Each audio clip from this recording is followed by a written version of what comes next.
Rome, 44 BC. The city has witnessed countless victories. Its armies have conquered distant lands. Its politicians have shaped the fate of millions.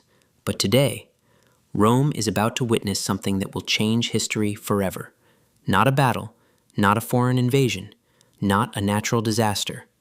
A murder. And the most shocking part? The killers aren't enemies. They're Roman senators. Some are men Julius Caesar trusted.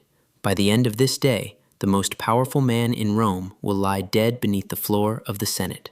But was this assassination an act of justice, or the biggest political mistake in history?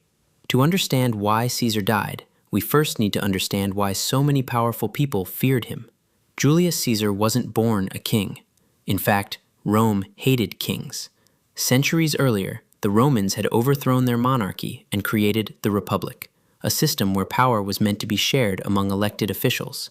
To the Romans, the word king wasn't a compliment, it was a warning.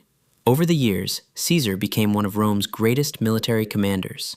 His victories in Gaul expanded Roman territory and made him incredibly popular with both his soldiers and the people.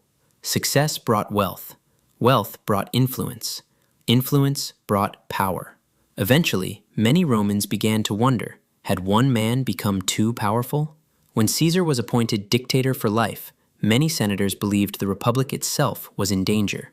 Some genuinely feared he intended to become king.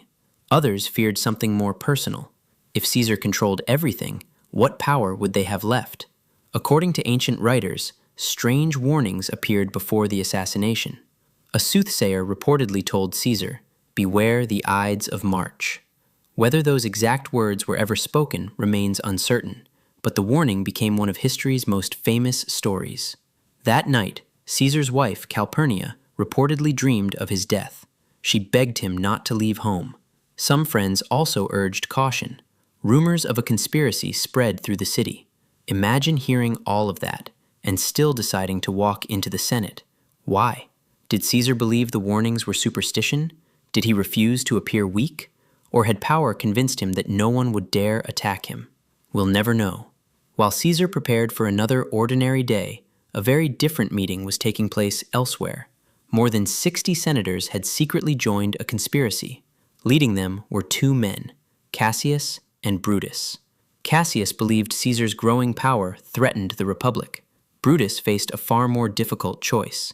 He respected Caesar. Caesar trusted him.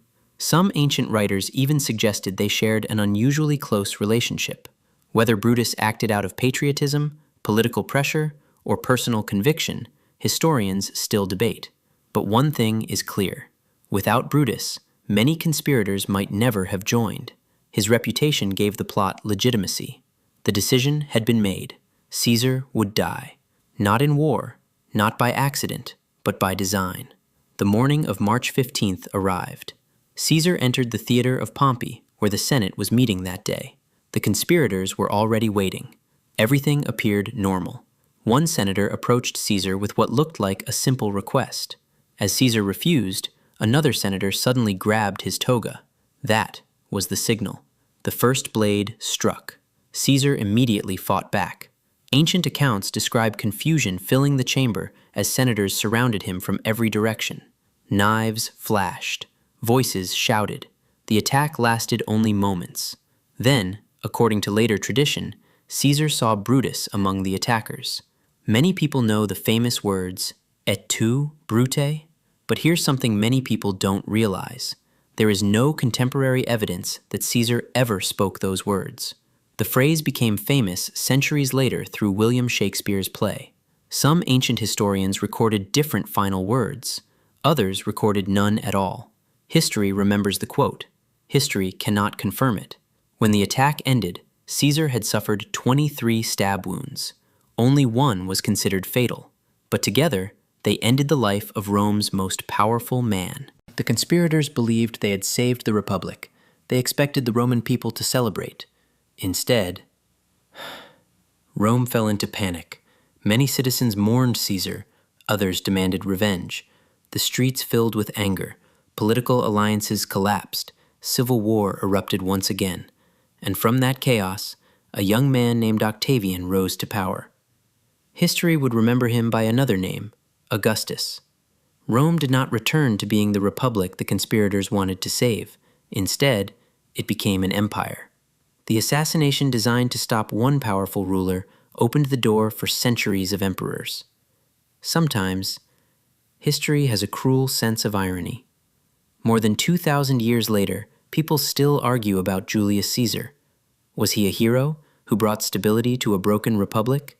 Or was he an ambitious leader whose growing power threatened Roman freedom? And what about Brutus? A patriot? A traitor? Or simply a man forced to choose between loyalty to a friend and loyalty to his country? History rarely offers simple answers. It rarely divides people into heroes and villains. More often, it shows ordinary people making extraordinary decisions without knowing what those decisions will ultimately create. Perhaps that's why the assassination of Julius Caesar continues to fascinate us.